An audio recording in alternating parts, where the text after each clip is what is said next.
تعالیٰ سے گزارش کر سکوں. آج کی اس مجلس کو خطاب کرنے کے لیے ڈاکٹر عباس وسیم صاحب کی خواہش تھی. وہ اس لیے کہ مومنین کرام کی خواہش تھی کہ مجلس سارے ثواب مجلس جھیلوں کو مولانا حجت الاسلام قمر رضوی صاحب اللہ نے خطاب کیا تھا.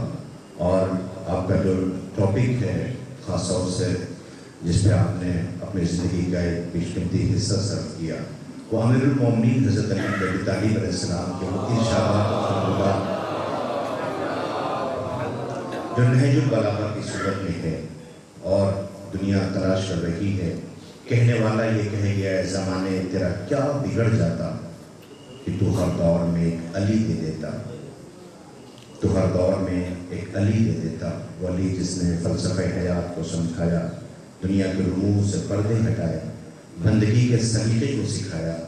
عزیزوں، پروفیسر شاہ محمد وسیم صاحب جہاں تک میں واقف ہوں کہ اپنے جب وہ کلاسز دیتے تھے اور ان کے سامنے طلبہ بیٹھے ہوتے تھے تو وہ ہر موقع تلاش کرتے کہ جس میں امیر المومنین کے ان ارشادات کو، فرمودات کو، وہ جو تعلیمی دنیا سے نکل کر میدان عمل میں آنے والے، ان کے لیے ان ارشادات کی ایک جھلک اور لفظ ان تک پہنچا دیا جائے تاکہ وہ کامیابی کی منزلوں سے ہمکنار ہو جائیں. تو پھر کیوں نہ مجلس کو خطاب کرنے کے لیے خطیب نہج البلاغہ سے گزارش کی جائے. میں جوش صاحب کے چند اشعار پڑھتے ہوئے تاکہ آپ آمادہ بھی ہو جائیں، قبلہ رونق افروز ممبر ہوں. وہ یوں رقم کرتے ہیں، علی گڑھ مسلم یونیورسٹی کے بیت الصلاۃ میں یہ اشعار پڑھنا مجھے خود بھی بہت اچھا لگے گا کہ جوش صاحب کہتے ہیں کہ لفظوں کی موج رنگ میں غلطاں ہوئے گوہر، لہجے کی آب جو میں چلی کشتی قمر، نوکے قلم سے علم کی تالے ہوئی سحر، اور پھر سحر کی چھوٹ پڑی ذوالفقار پر، بالائے ذوالفقار علم جگمگا اٹھا، اور ذوق شاہ علم پہ قلم جگمگا اٹھا، اور ذوق شاہ علم پہ قلم جگمگا اٹھا. گھومی کلید فصل کھلا قفل فیض عام، ناگاہ آسمان میں گونجا زمیں کا نام، گردش میں آئے نعرے صلی اللہ کے جام، پڑھتے گردش میں آئے نعرے صلی اللہ کے جام، گردش میں آئے نعرے صلی اللہ کے جام، پڑھتے ہوئے درود بڑھے انبیاء تمام، پڑھتے ہوئے درود بڑھے انبیاء تمام. کعبے کے گرد ایک کرن گھومنے لگی، روح محمد عربی جھومنے لگی، روح محمد عربی جھومنے لگی. شفائے عید و عام ہوئی صبح منجلی، باد مراد ناز سے مچلی گلی گلی، اور روح ارتقا نے پکارا کہ اے علی لے یہ کلید علم، یہ گیتی کا باب ہے، اس خاک کو ابھار کہ تو تراب ہے، اس خاک کو ابھار کہ تو تراب ہے. آئیے میں بڑے ادب کے ساتھ گزارش کر رہا ہوں. ہے سیرگاہ بلبلے سدرا چمن میرا، دریائے معرفت کا ہے دھارا سخن میرا، مداح ہوں حسین علیہ السلام کا، قدرت نے موتیوں سے بھرا ہے دہن میرا. مولانا جناب قمر رضوی صاحب خطیب نہج البلاغہ پروفیسر شاہ محمد وسیم صاحب کے مجلس سے سارے ثواب کو خطاب کر رہے ہیں. گزارش ہے بلند ترین نعرہ صلوات سے استقبال فرمائیں.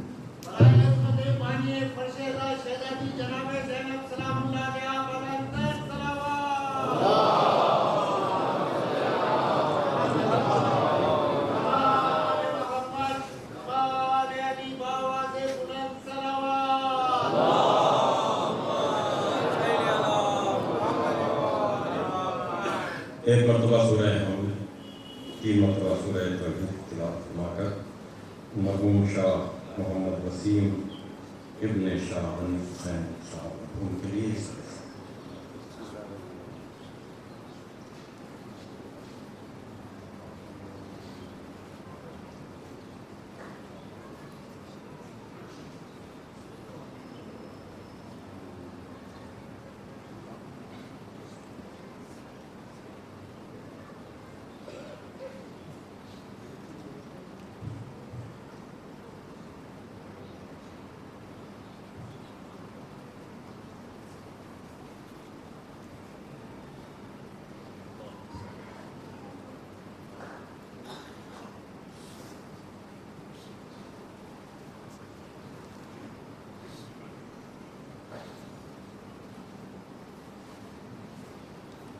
فاتحہ۔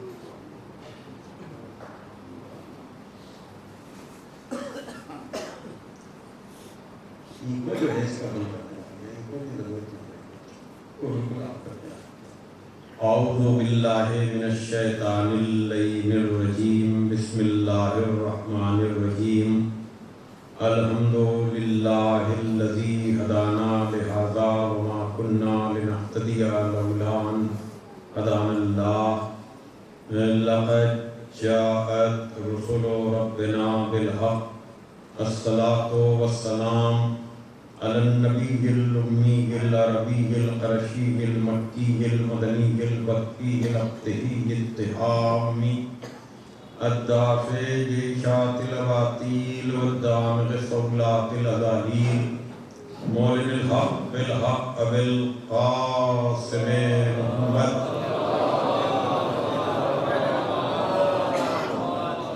وآلہ الطیبین الطاہرین المعصومین المظلومین الذین اذهب اللہ عنہم الرجس وطہرہم تطہیرا۔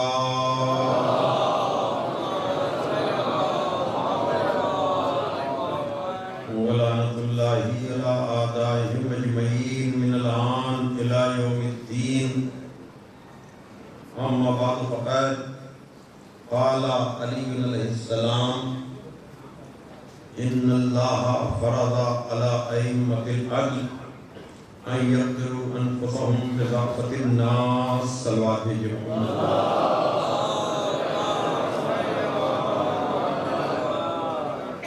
بزرگان محترم و دوستان عزیز، آپ حضرات کی خدمت میں پروفیسر شاہ محمد وسیم صاحب مرحوم کی برسی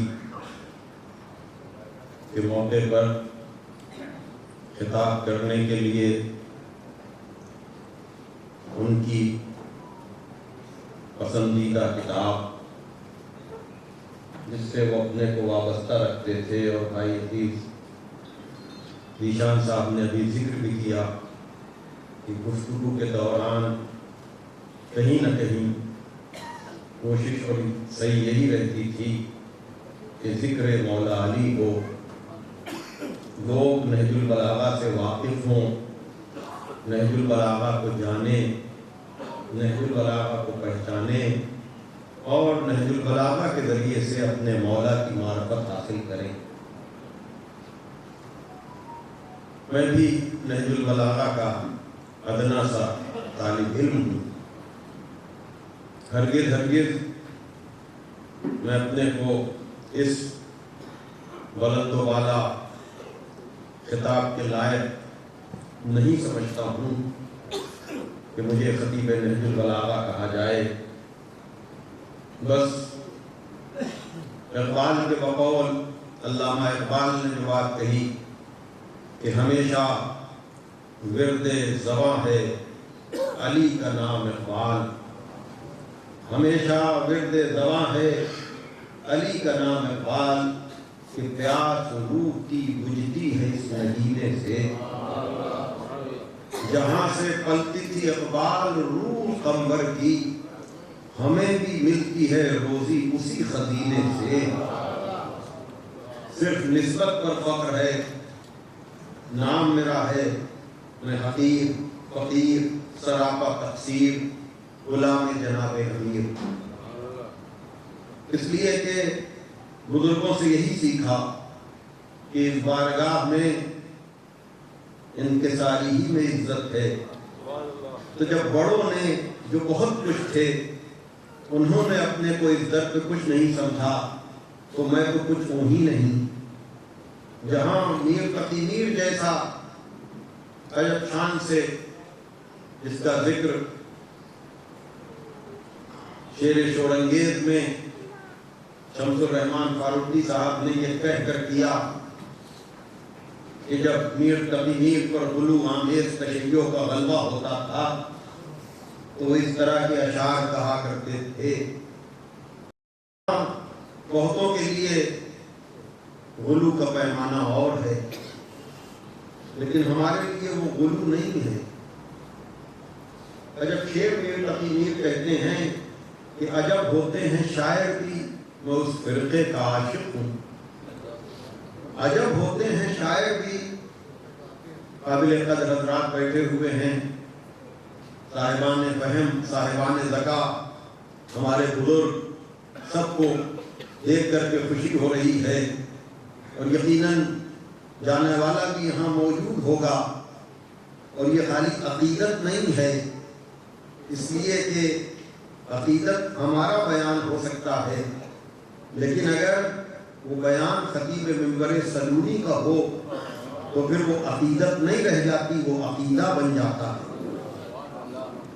عجب ہوتے ہیں شاعر بھی میں اس فرقے کا عاشق ہوں کہ بے دھڑکے بھری مجلس میں یہ اسرار کہتے ہیں۔ بے دھڑکے میر تقی میر کہ بے دھڑکے بھری مجلس میں یہ اسرار کہتے ہیں کہ سگے کو میر میں اس شیر حق کا ہوں کسے سب۔ میر تقی میر جیسا اپنے کو شیر خدا کی گلی کا کتا کہہ رہا ہے۔ سگے کو میر میں اس شیر حق کا ہوں جسے سب نبی کا خیش و بھائی حیدر کرار کہتے ہیں۔ دیکھ رہے ہیں آپ یہ بڑے جو ہیں، اس لیے کہ ان کو پتا ہے کہ اس در پر جب ہرسائی انسان کو بڑا بناتی ہے تو میں ادنا سا طالب علم نہج البلاغہ کا اس نسبت پر مجھے ناز بھی ہے، اس نسبت پر مجھے فخر بھی ہے۔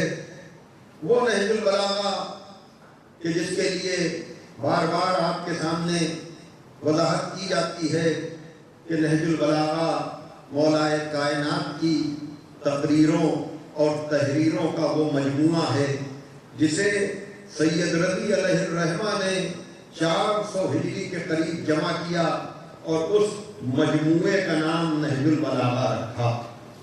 نہج البلاغہ میں 238 خطبے، 180 خطوط عہد نامے اور وصیت نامے اور تقریباً 500 حکیمانہ اقوال، جس میں کا ایک قول ایسا ہے کہ کسی ایک قول کو بھی اگر انسان اپنی زندگی کا مقصد بنا لے تو اس کی دنیا بھی کامیاب ہو جائے، اس کی آخرت بھی کامیاب ہو جائے۔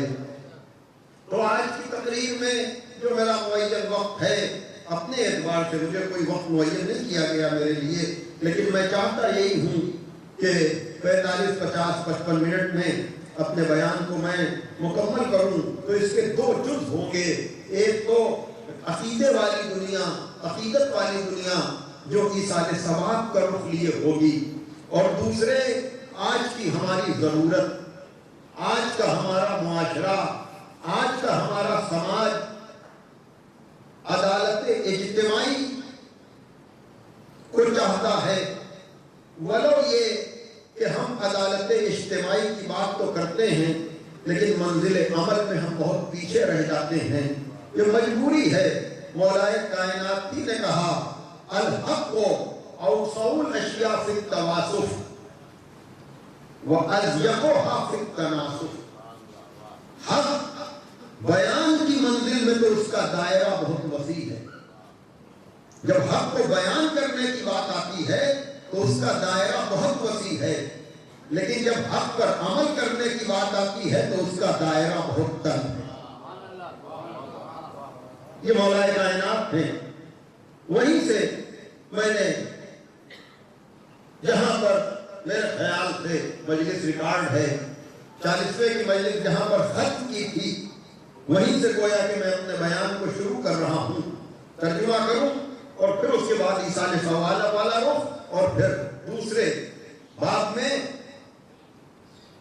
اس بیان کے ذیل میں، اس قول کے ذیل میں نے عرض کیا تھا 40ویں کی مجلس میں 45 نمبر کے خط کا ذکر کیا تھا جو عثمان ابن حنیف کے نام ہے، اور 207 نمبر کے خطبے کا ذکر کیا تھا نہج البلاغہ کے، جہاں مولا کائنات نے ایک طرف بڑا گھر بنانے والے اپنے صحابی کو دنیا سے زیادہ آخرت کی فکر کرنے کو کہا تھا، اور یہ کہا تھا کہ اب اگر تم نے بڑا گھر بنا لیا ہے تو ابھی بھی تم اسے آخرت کمانے کا ذریعہ بنا سکتے ہو کہ اس میں مہمانوں کو بلاؤ، صلہ رحم کرو اور حقدار کا حق وقت پر ادا کر دو. یہ چھوٹے چھوٹے جملے ہیں، لیکن اگر آدمی اس پر عمل کرنا چاہے تو ایک عمر گزر جائے. حقدار کا حق وقت پر ادا کر دو. بڑا گھر بنا کر سجانے کے لیے نہیں، دکھانے کے لیے نہیں، اس میں مہمانوں کو بلاؤ. اور پھر اس نے اپنے بھائی کی شکایت کی تھی یہ کہتے ہوئے کہ یا علی، میرے بھائی نے دنیا کو ترک کر دیا ہے، موٹے جھوٹے کپڑے پہنتا ہے، روکی سوکی روٹی کھاتا ہے. مولا کائنات نے اس عاصم ابن زیاد کو بلایا تھا، علی ابن زیاد کے بھائی کو، اور کہا تھا کہ تو نے اپنے اوپر اللہ کی حلال کی ہوئی چیزوں کو، نعمتوں کو کیوں حرام کر لیا؟ کیا تو یہ سمجھتا ہے کہ خدا پہلے تجھے نعمتوں کے استعمال کرنے کی اجازت دے گا، اور جب تو ان نعمتوں کو استعمال کرے گا تو تیری سرزنش کرے گا؟ وہی ہونا تھا جو ہونا چاہیے تھا کہ اس نے کہا کہ یا علی، آپ بھی تو چھوٹے چھوٹے کپڑے پہنتے ہیں، آپ بھی تو سوکھی روٹی کھاتے ہیں. مولا کائنات نے کہا وہی حقا تو ہے تیرے اوپر، انی لستو کانتا، میں تجھ جیسا نہیں ہوں. ان اللہ فرض علی ائمۃ العدل، اللہ نے ائمہ عدل پر یہ فرض کیا ہے کہ وہ اپنے معیار زندگی کو سماج کے نچلے طبقے کے مطابق رکھیں تاکہ کسی فقیر کا فقر اسے خدا کا باغی نہ بنائے. یہ ہے نظریہ توحید پیش کرنے والا میرا مولا. صلوات بھیجیے کہ محمد والے محمد. یہ گفتگو تھی، لیکن آج میں مقدمے کے طور پر یہ بتانا چاہوں گا کہ یقیناً ڈاکٹر وسیم صاحب کا باپ ایسا عظیم باپ کہ جس نے اس مشہور زمانہ یونیورسٹی میں بہت سے عہدوں پر خدمات انجام دی، بہت سے تشنگان علوم کو اپنے سبجیکٹ کے اعتبار سے سیراب کیا اور منبر پر آ کر ذکر محمد والے محمد کیا، نہج البلاغہ کا تعارف کرایا. یقیناً ان کی جدائی سبھی لوگوں کے لیے، خاص کر گھر والوں کے لیے، بیٹے کے لیے، لیکن میں کہوں گا کہ آپ ابھی بھی اپنے باپ کو اپنے آس پاس محسوس کر سکتے ہیں، اپنے آس پاس دیکھ سکتے ہیں، اس لیے کہ آپ کا باپ مولا علی کا چاہنے والا تھا، اور علی اس ذات کا نام ہے جس کی محبت زمانی اور مکانی فاصلوں کو مٹا دیا کرتی ہے. تو جو فرمائیے کہ جس کی محبت زمانی اور مکانی فاصلوں کو مٹا دیا کرتی ہے. مجھے نہیں یاد آ رہا ہے کہ میں نے میر انیس کے یہ مصرے پڑھے یا نہیں پڑھے، لیکن اگر پڑھ بھی دیے ہیں تو لوگوں کا حافظہ، اجتماعی حافظہ بڑا کمزور ہوتا ہے. میر انیس کہتے ہیں کہ محبت علی مکانی فاصلوں کو اس طرح سے مٹاتی ہے کہ خورشید شرف برج شرف میں ہوگا، خورشید شرف برج شرف میں ہوگا، گوہر معدن میں در صدف میں ہوگا، خورشید شرف برج شرف میں ہوگا، گوہر معدن میں در صدف میں ہوگا، مشرق میں کہ مغرب میں اسے دفن کرو، مشرق میں کہ مغرب میں اسے دفن کرو، جو عاشق حیدر ہے وہ نجف میں ہوگا، جو عاشق حیدر ہے وہ نجف میں ہوگا۔ ظاہر سی بات ہے کہ عقیدت اور عقیدے والی شاعری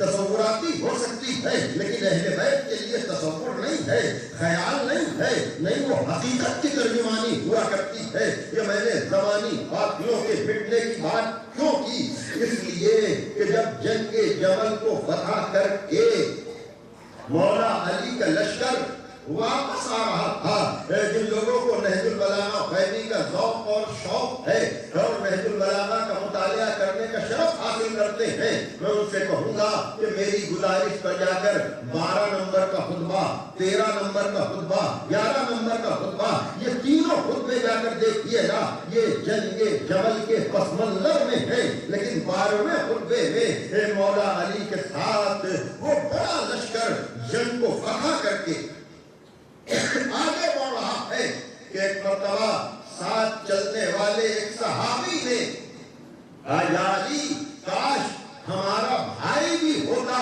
اور اس جنگ کے فتح کے منظر کو دیکھتا۔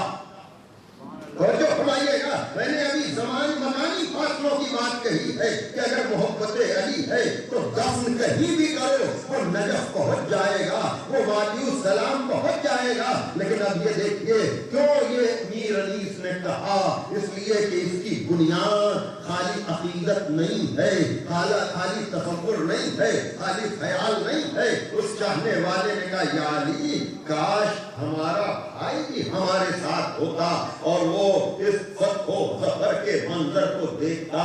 ایک مرتبہ میرے مولا نے کہا احوا اخیک مانا، کیا تمہارے بھائی کی وفاداریاں ہمارے ساتھ تھی؟ کیا تمہارا بھائی میرا وفادار تھا؟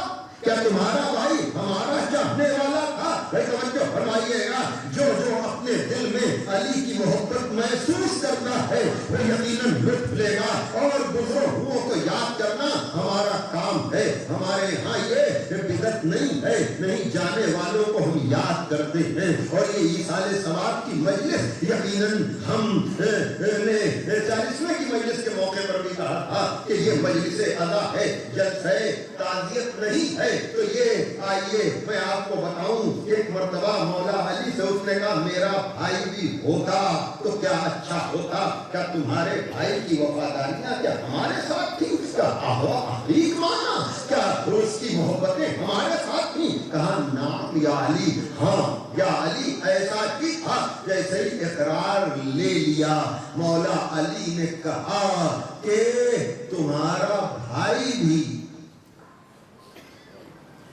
وقت شہدنا لقد شہدنا فی عسکرنا ھذا، تمہارا بھائی بھی ہمارے اس لشکر میں تھا، اور خالی تمہارا بھائی اس لشکر میں نہیں تھا بلکہ قیامت تک جو لوگ بھی مردوں کے صلبوں میں ہیں، ماں کے رحموں میں ہیں، وہ بھی ہمارے ساتھ موجود تھے۔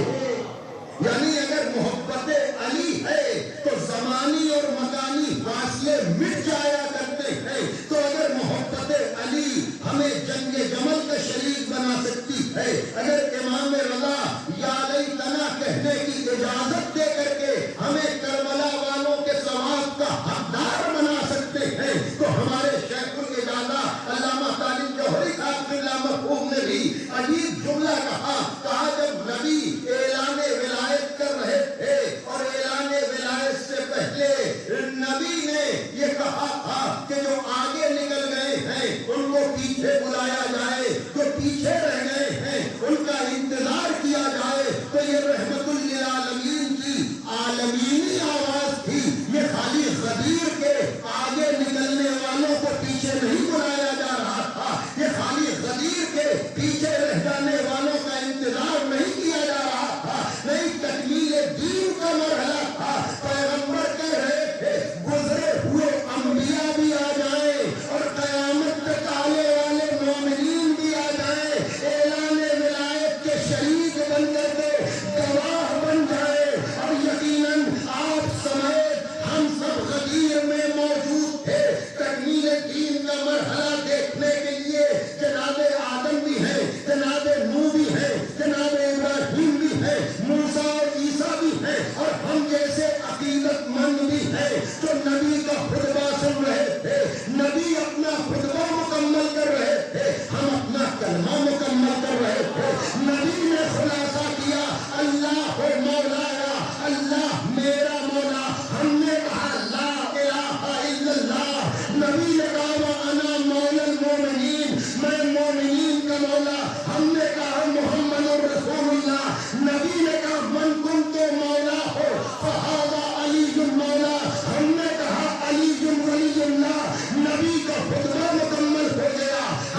تو زمانی فاصلوں کو بھی مٹاتی ہے، مکانی فاصلوں کو بھی مٹاتی ہے۔ اب یہ عقیدت نہیں ہے۔ اگر مولا علی یہ کہتے کہ اگر وہ ہمارا وفادار تھا تو وہ جنگ جمل میں ہمارے ساتھ تھا، اور خالی وہی نہیں، قیامت تک سلووں میں رہنے والے، ماؤں کے رحموں میں رہنے والے ہمارے لشکر کے شریک ہیں۔ عزیزان محترم، یہ ہے وہ ذات گرامی کہ جس نے ہمارے عقیدے کو بھی مضبوط کیا ہے، اور عمل کا بھی ہمیں وہ طریقہ بتایا ہے، عمل کا بھی ہمیں وہ سلیقہ بتایا ہے کہ ہم کبھی مایوس نہیں ہوتے ہیں۔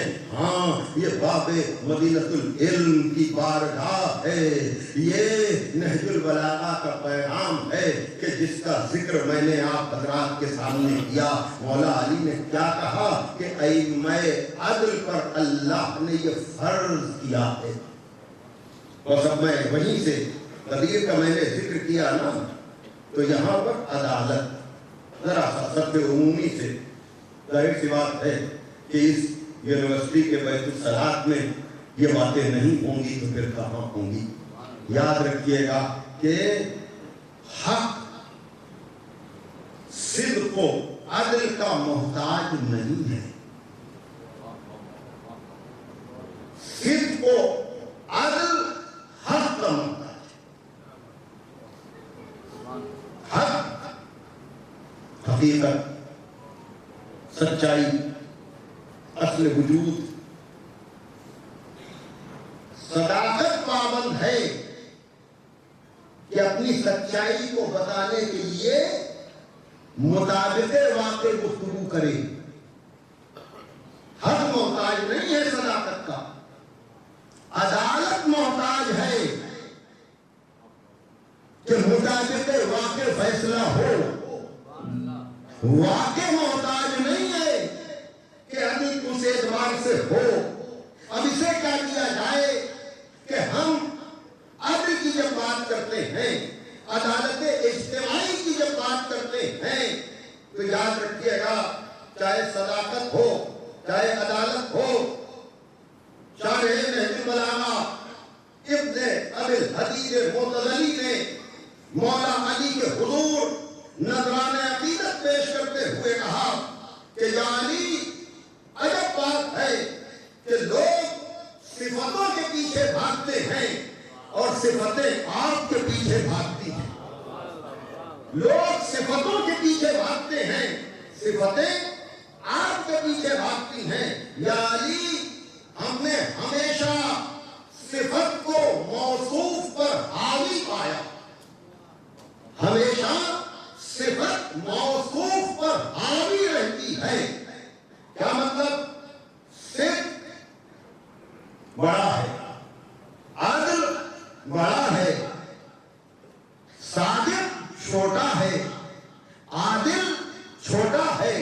اس لیے کہ یہ ہماری مجبوری ہے کہ ہم سچ بولنے والے کو سچا کہتے ہیں، اور اس پیمانے پر ہمیں بہت سے سچے مل جاتے ہیں، لیکن یاد رکھیے گا سچ بولنے والا سچا نہیں ہے۔ اصل میں سچا وہ ہے جو جھوٹ نہ بولے۔ جب آپ ادھر سے جائیں گے کہ جو سچ بولے وہ سچا، تو بہت سے سچے ملیں گے، لیکن جب آپ ایسے سچے کو ڈھونڈیں گے جو جھوٹ نہ بولے، تو پھر کوئی آپ کو سچا نہ ملے گا۔ یعنی صفت بڑی ہو جائے گی، موصوف بڑی بڑھے گا۔ محترم، عدل کرنے والے کو عادل نہیں کہتے، اصل میں جو ظلم نہ کرے، تو عدل کرنے والے تو عادل بہت ملیں گے، لیکن ایسے عادل آپ کو گنتی کے ملیں گے جہاں طہارت ہو، صداقت ہو۔ اور شاید یہی وجہ ہے کہ آیت تطہیر میں آنے کے لیے تو سب امیدوار ہیں، مباہلے میں جانے کے لیے کوئی تمنا نہیں کر رہا ہے۔ اس لیے کہ اگر خالی سچوں کی بات ہوتی تو بہت سے سچے نکل آتے، لیکن وہاں خالی سچوں کو نہیں جانا تھا بلکہ جھوٹوں پر لعنت بھی کرنا تھی، اس لیے سب نے اپنے کو پیچھے کر لیا۔ صلوات کہ محمد وعلی محمد پر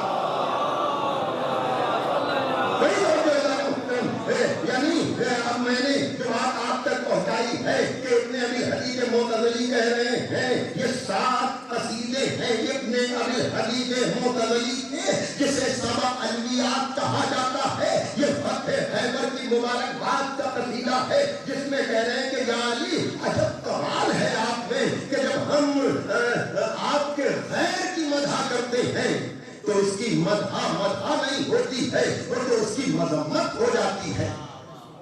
بڑی توجہ. حالانکہ یہ بات عام طور پر سمجھ میں نہیں آتی کہ مدح میں مذمت کیسی.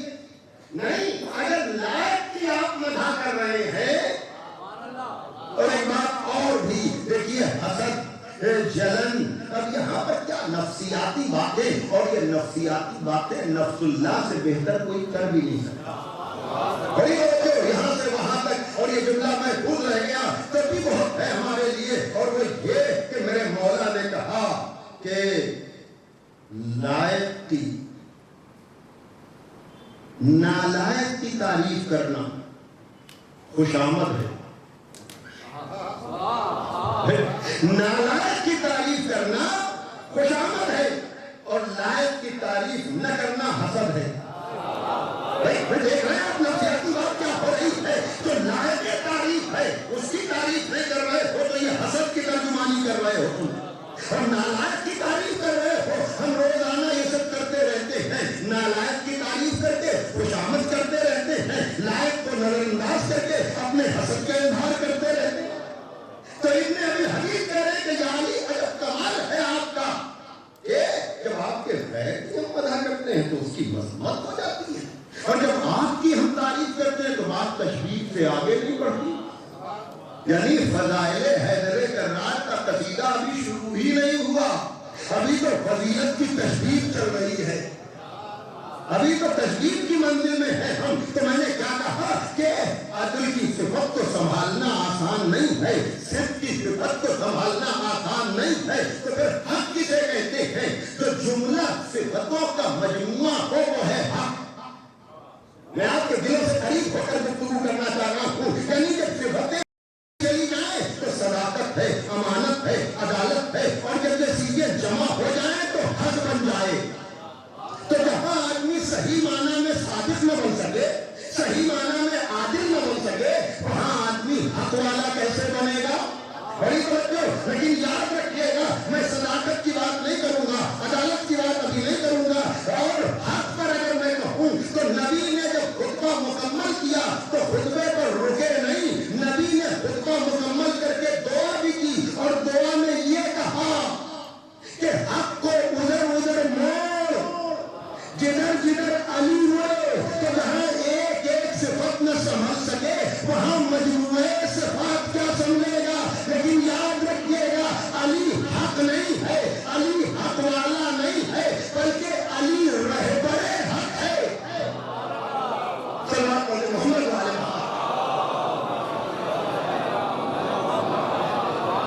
اب یہ رہبر حق کیوں ہے، اس کا اندازہ اگر لگانا ہے تو میں بڑی تیزی کے ساتھ وقت گزرتا ہے، اور یہ علی کے فضائل ہی ہیں جس کے اتنے رخ ہیں. لیکن یاد رکھیے گا، عدالت علی، عدالت علی جہاں امامت عدل کی علی کے پاس ہے.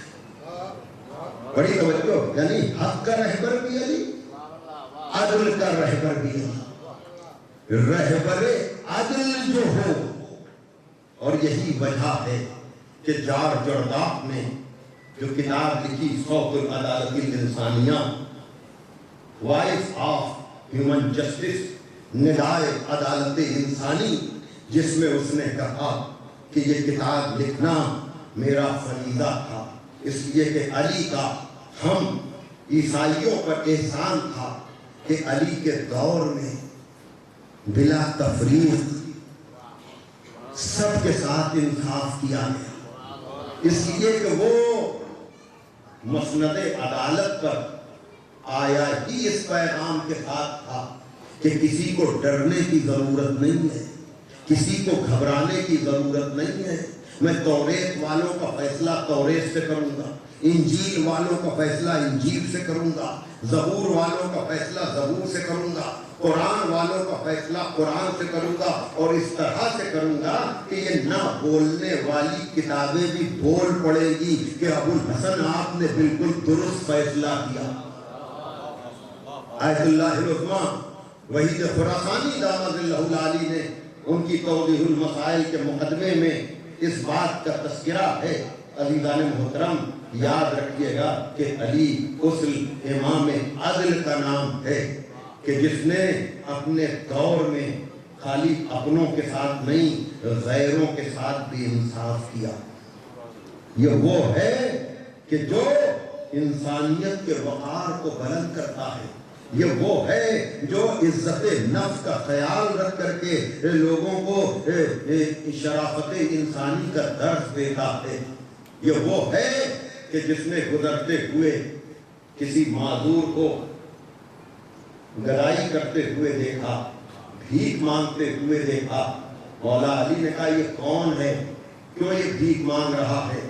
لوگوں نے اپنے اوپر قیاس کرتے ہوئے ڈائیورٹ کرنے کی کوشش کی، کہا یا علی یہ اہل کتاب ہے، یہ عیسائی ہے، کتنا بڑا درس ہے، کیسا سماجی انصاف ہے، تف ہے تمہارے اوپر۔ جب تک یہ تمہارے کام آتا تھا تم اس سے کام لیتے تھے، اب یہ معذور ہو گیا تو تم یہ کہہ رہے ہو یہ اہل کتاب ہے۔ اس قرض کو جار جردہ اتارنا چاہ رہا تھا کہ علی نے مذہب کے نام پر کوئی ناانصافی نہیں کی۔ اب آپ اس کو جس طرح سے بھی سنیں، جس معاشرے میں جس سماج میں بھی، یعنی مولا علی نے بتایا، اور یہی وجہ ہے کہ اس نے پوری کتاب لکھ کر علی کی عدالت کو خراج عقیدت پیش کیا۔ اور یہ کیوں ہے؟ اس لیے کہ علی اس امام عدل کا نام ہے، اس عادل امام کا نام ہے کہ جس نے اپنے معیار زندگی کو سماج کے نچلے طبقے کے مطابق رکھا تاکہ کسی کو خدا کے عدل پر اعتراض نہ ہو، ورنہ تقسیم کو ہم سمجھ نہیں سکتے ہیں۔ اور یہی وجہ ہے، عجیب بات ہے عزیزان محترم، بہت سی چیزیں ایسی ہیں، جیسے میں نے ابھی نہج البلاغہ کے 12ویں نمبر کے خطبے کا ذکر کیا، برسوں سے میں نہج البلاغہ کا مطالعہ کر رہا ہوں، لیکن کبھی بھی اس کا ذکر کرنے کا موقع نہیں آیا۔ اسی طرح سے یہ باتیں بھی بہت کم اس پر گفتگو ہوتی ہے کہ کربلا کے شہیدوں میں 32-34 شہید جن کا تعلق یمن سے تھا، جو لوگ کوفے میں جا کر بس گئے تھے، اور ان 32-34 شہیدوں میں 8 یا 10 قبیلہ ہمدان کے ہیں۔ یہ ریسرچ کا موضوع ہے کہ یمن والوں میں یہ عقیدت، یہ محبت، یہ اثر جب میں نے گہرائی میں جا کر دیکھا تو پتا چلا کیونکہ انہوں نے دست علی پہ خدا کا کلمہ پڑھا تھا۔ ہمدان ایران میں بھی ہے، ہمدان یمن میں بھی ہے، لیکن یمنی جو ہمدان ہے وہاں مولا علی اس سے پہلے کوئی اور گیا تھا، لیکن اس کی تبلیغ کا کوئی اثر نہ ہوا۔ لیکن جب نبی نے مولا علی کو اپنا نمائندہ بنا کر بھیجا ہے تو بیک وقت ایک ہی نشست میں پورے قبیلہ ہمدان نے حق کو قبول کیا، اور جس گھر میں مولا علی نے جا کر قیام کیا تھا کتابوں میں ذکر ہے کہ وہ گھر ام سعید کا تھا، اس نے علی کے قدم کی برکت سے اس کو مسجد بنا دیا۔ اور وہاں کے مرد ہی نہیں، یہ جو غیر ہمدان اور بھی بلکہ جناب کمیل وغیرہ، یہ سب ہی ان کا اصل تعلق یمن سے ہے، جو وہاں جا کر بس گئے تھے کوفے میں۔ جب کوفہ شہر آباد ہوا ہے تو اس میں کے مرد ہی نہیں، عورتوں نے بھی اس طرح سے علی کی نصرت کی ہے، علی کی مدد کی ہے۔ اب اس میں بہت سے نام آتے ہیں، لیکن ایک نام جو بہت بڑا نام بن گیا علی کے عدل کو خراج عقیدت پیش کرنے کی وجہ سے، یہ جو میں بات کہہ رہا ہوں کہ یہ عقیدت کیوں ہے، یہ محبت کیوں ہے، یہ اثر کیوں ہے، یہ